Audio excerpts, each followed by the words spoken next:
Hello everyone, मैं हूं Jyoti and welcome back to my channel. Stock market में जब हम किसी कंपनी के शेयर्स बाय करते हैं तो हम उस कंपनी के साथ जुड़ जाते हैं, उस कंपनी के शेयर होल्डर बन जाते हैं। तो जब उस कंपनी के शेयर प्राइजेस में मूवमेंट देखने को मिलती है, शेयर प्राइजेस ऊपर जाते हैं, तो उसमें हमारा भी फ़ायदा होता है, हमें भी प्रॉफिट होता है, क्योंकि हम भी उस कंपनी के साथ जुड़े हुए हैं, उस कंपनी के शेयर होल्डर हैं। इसके अलावा कंपनी भी अपने शेयर होल्डर्स को रिवॉर्ड देती है और ये रिवॉर्ड कहलाता है कॉर्पोरेट एक्शन। कॉर्पोरेट एक्शन के अंदर कंपनी अपने शेयर होल्डर्स को दो तरीक़ों से रिवॉर्ड देती है। एक होता है कैश के फॉर्म में और दूसरा शेयर्स के फॉर्म में। कैश के फॉर्म में डिविडेंड और बाईबैक के रूप में कंपनी रिवॉर्ड देती है, और वहीं शेयर्स के फॉर्म में जहां शेयर्स को बढ़ा दिया जाता है, यहाँ पे बोनस शेयर्स और स्प्लिट शेयर्स के रूप में रिवॉर्ड देती है। तो आज के वीडियो में हम इन सब में से डिविडेंड को डिटेल में समझने वाले हैं और बाकी के कॉर्पोरेट एक्शंस को हम आने वाले नेक्स्ट कमिंग वीडियोस में समझेंगे। तो आज के वीडियो में जो टॉपिक्स हम कवर करने वाले हैं वो है कि डिविडेंड क्या होता है, कितने टाइप्स का होता है, डिविडेंड को कैसे ट्रैक किया जाता है, कौन सी कंपनीज डिविडेंड देने वाली हैं, कैसे पता किया जाता है, इसका कैलकुलेशन कैसे कैलकुलेट किया जाता है, डिविडेंड यील्ड क्या होता है, इसकी कुछ इंपॉर्टेंट डेट्स और भी बहुत कुछ हम इस वीडियो में समझने वाले हैं। इसलिए इस वीडियो को एंड तक आप ज़रूर देखिए। तो सबसे पहले कि डिविडेंड होता क्या है। तो डिविडेंड किसी भी कंपनी के प्रॉफिट का वो पार्ट है जो कंपनी अपने शेयर होल्डर्स को देती है। मतलब कंपनी जो भी प्रॉफिट अर्न करती है उस प्रॉफिट में से वो कुछ हिस्सा अपने शेयर होल्डर्स को डिविडेंड के रूप में देती है और बाकी का हिस्सा कंपनी के ग्रोथ के लिए री इन्वेस्ट कर देती है, जिस पार्ट को कहा जाता है रिटेन्ड अर्निंग। ठीक है, तो अब ऐसा ज़रूरी नहीं है कि हर कंपनी जो है वो डिविडेंड देती है। ये कंपनी पे डिपेंड करता है, ये कंपनी का डिसीज़न है। कुछ कंपनियां डिविडेंड देती हैं, कुछ नहीं भी देती हैं, कुछ रेगुलर बेसिस पे डिविडेंड देती हैं। तो ये कंपनी टू कंपनी डिपेंड करता है।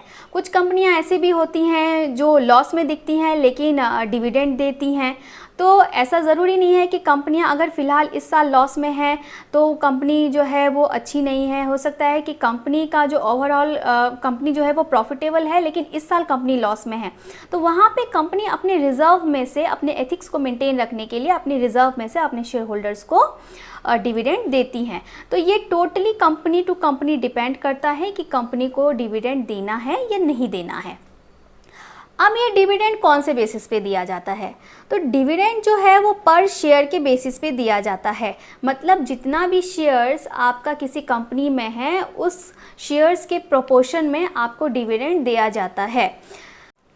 वैसे तो डिविडेंड कैलकुलेट करने का एक फॉर्मूला होता है जो है number of shares into face value into dividend percent on face value. अब यहाँ पे फेस वैल्यू के ऊपर डिविडेंड निकाला जाता है। अब ये फेस वैल्यू क्या होता है? फेस वैल्यू किसी भी कंपनी की लीगल वैल्यू होती है। तो जो सेबी है रेगुलेटर, वो कंपनी को कहती है कि आप 1, 2, 5 या 10 इनमें से किसी एक नंबर का आप फेस वैल्यू रख सकते हैं। तो इसी में से किसी एक नंबर का कंपनी जो है वो फेस वैल्यू रखती है।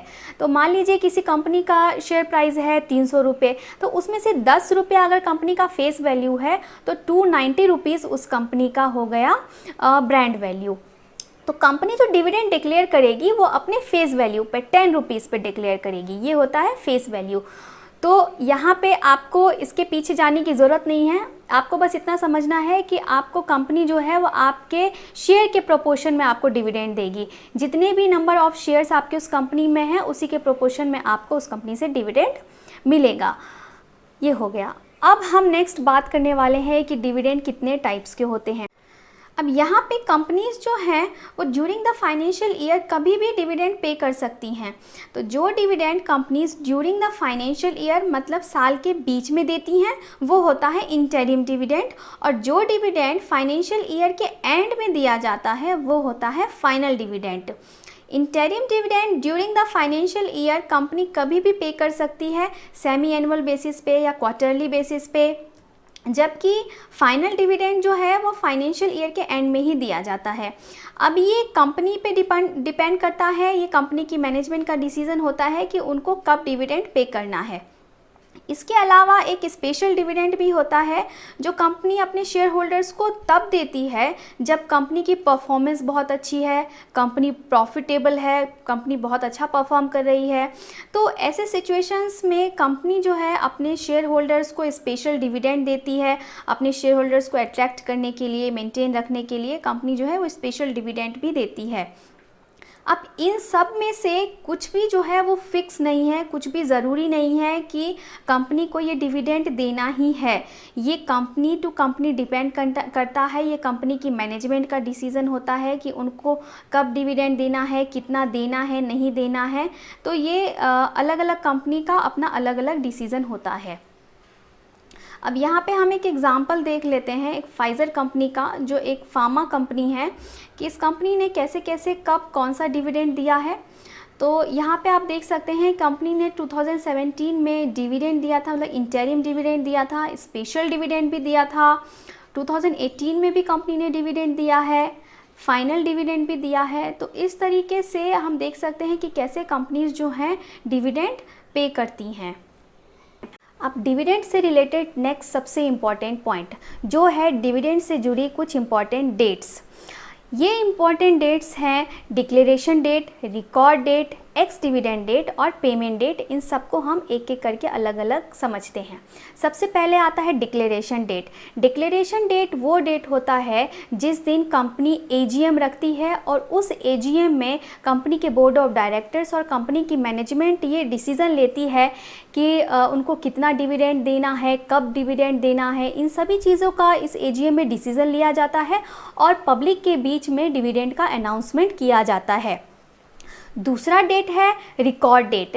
रिकॉर्ड डेट के अंदर कंपनी से जुड़े उन सभी जो भी पब्लिक कंपनी के साथ जुड़ी हुई है, मतलब जो भी शेयर होल्डर्स हैं, उन सबको चेक किया जाता है कि कितने शेयर होल्डर्स जो हैं उस कंपनी के डिविडेंड पाने के लिए एलिजिबल हैं। कंपनी के डिक्लेरेशन डेट और रिकॉर्ड डेट के बीच में लगभग 1 महीने का इंटरवल होता है। नेक्स्ट इंपॉर्टेंट डेट है एक्स डिविडेंड डेट। ये डेट रिकॉर्ड डेट से 2 दिन पहले की रखी जाती है।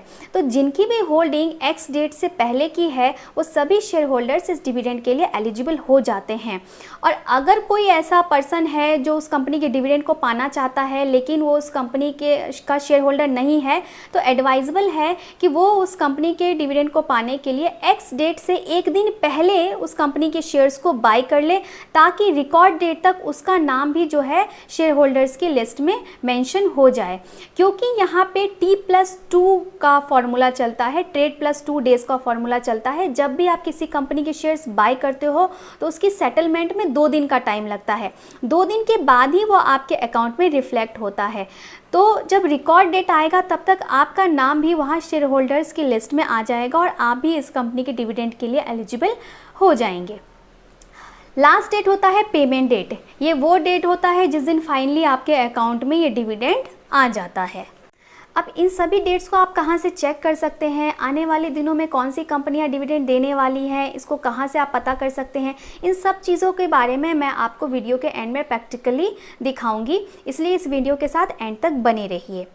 अब लास्ट पॉइंट है हमारा डिविडेंड यील्ड। डिविडेंड यील्ड का मतलब होता है कि किसी भी कंपनी ने 1 साल में कितना डिविडेंड दिया।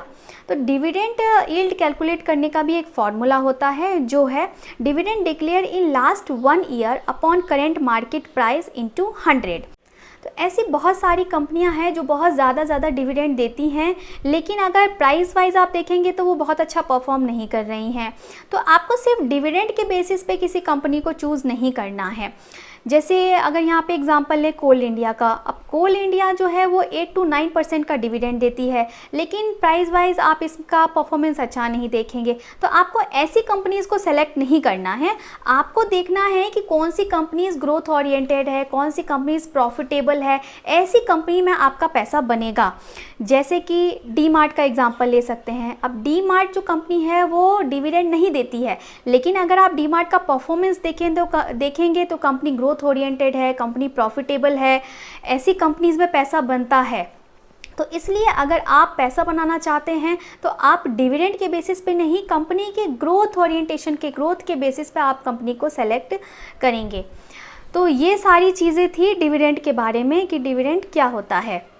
अब आइए मैं आपको प्रैक्टिकली दिखाती हूँ कि आप डिविडेंड को कैसे ट्रैक कर सकते हैं कि कौन कौन सी कंपनियाँ आगे डिविडेंड देने वाली हैं, कौन सी कंपनियों ने पीछे कितना डिविडेंड दिया है। इन सभी चीज़ों को हम अभी प्रैक्टिकली देखते हैं। अब सबसे पहले हम लोग देखेंगे कि आने वाले टाइम में कौन सी कंपनीज जो है वो डिविडेंड देने वाली हैं। तो उसके लिए हमें बीएसई के वेबसाइट पे जाना पड़ेगा। मैं अपने वेबसाइट के थ्रू जाऊंगी, आप चाहे तो डायरेक्ट भी बीएसई की वेबसाइट पे जा सकते हैं। ये हमारा वेबसाइट है। यहाँ पे मैं आपको बताना चाहूंगी कि पुणे में हमारी क्लासेस चलती हैं टेक्निकल एंड फंडामेंटल एनालिसिस की, और दूसरा कोर्स है फ्यूचर ऑप्शन का। तो अगर आप भी क्लासेस करना चाहते हैं तो आप हमारे वेबसाइट पे विजिट कर सकते हैं। यहाँ आपको क्लासेस रिलेटेड सभी डिटेल्स पता चल जाएंगी, या फिर दिए हुए नंबर पे हमें कॉल भी कर सकते हैं। तो अब चलिए पीएससी के वेबसाइट पे चलते हैं पहले।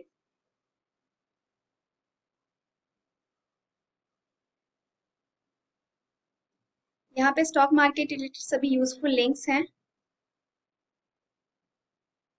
ये खुल गया बीएससी का वेबसाइट। अब हमें मान लीजिए कि आने वाले 1 मंथ में हमें देखना है कि कौन सी कंपनीज डिविडेंड देने वाली हैं।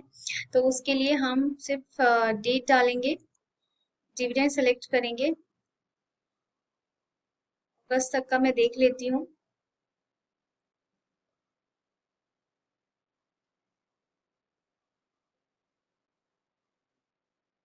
तो अभी ये हमें यहाँ पे दिखा देगा कि कमिंग 1 मंथ में कौन कौन सी कंपनीज जो है वो डिविडेंड देने वाली हैं, कौन सा डिविडेंड देने वाली हैं। ये सारी लिस्ट आपको यहाँ पे दिख जाएगी।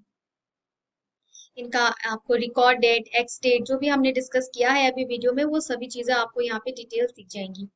इसके अलावा अगर किसी पर्टिकुलर कंपनी का आपको डिविडेंड देखना है पास्ट का, कि पास्ट में इस कंपनी ने कैसा डिविडेंड दिया है, कौन सा डिविडेंड दिया है, तो वो भी आप यहाँ से चेक कर सकते हैं। उसके लिए आपको नाम डालना पड़ेगा कि कौन सी कंपनी का। मान लीजिए आप आईटीसी का चेक करना है अगर हमें, तो आईटीसी ने अभी हाल ही में डिविडेंड दिया था, इसका हम देख सकते हैं। यहाँ पे हम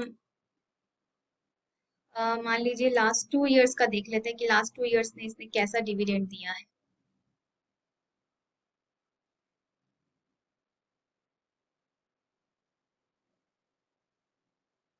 ये देखिए, अभी ये दिख गया आपको कि पीछे कितना डिविडेंड दिया है आईटीसी में।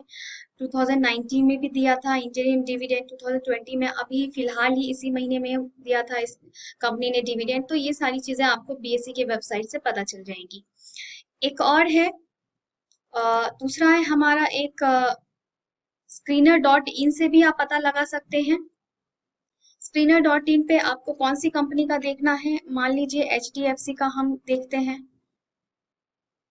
एचडीएफसी का आप देख सकते हैं यहाँ पे भी आपको सारी डिटेल्स मिल जाएंगी। यहाँ पे आपको हमने कंपनी यील्ड डिस्कस किया था, डिविडेंड यील्ड आपको दिख जाएगा कि कितना साल में डिविडेंड दिया है कंपनी ने। इसका आपको फेस वैल्यू जिसपे कैलकुलेट होता है डिविडेंड, वो आपको दिख जाएगा। इसके बाद कंपनी का आपको प्रॉफिट दिख जाएगा, नेट प्रॉफिट यहाँ पे आप देख सकते हैं, और उसपे कितना डिविडेंड पे आउट हुआ है वो आपको यहाँ से दिख जाएगा। तो screener.in की हेल्प से भी आप देख सकते हैं, बीएसई के वेबसाइट से भी आप पता कर सकते हैं। तो इन दो वेबसाइट्स की हेल्प से आप कमिंग आने वाले टाइम में जो डिविडेंड देने वाली है कंपनीज वो भी पता कर सकते हैं, और पास्ट के भी डिफरेंट कंपनीज के डिविडेंड के रिकॉर्ड को आप चेक कर सकते हैं। तो ये सभी चीज़ें थी डिविडेंड के बारे में, जिसको मैंने आपको डिटेल में एक एक करके सब कुछ बताया है। तो आई होप अब जो भी क्वेश्चंस आपके मन में थे डिविडेंड से रिलेटेड, उन सब के आंसर आपको मिल गए होंगे। तो अगर आपको ये वीडियो अच्छा लगा है तो आप मेरे चैनल से उसको सब्सक्राइब कीजिए, वीडियो को शेयर कीजिए, लाइक कीजिए, और आने वाले टाइम में आप और कौन से वीडियोज़ देखना चाहते हैं कमेंट कीजिए। Thank you so much.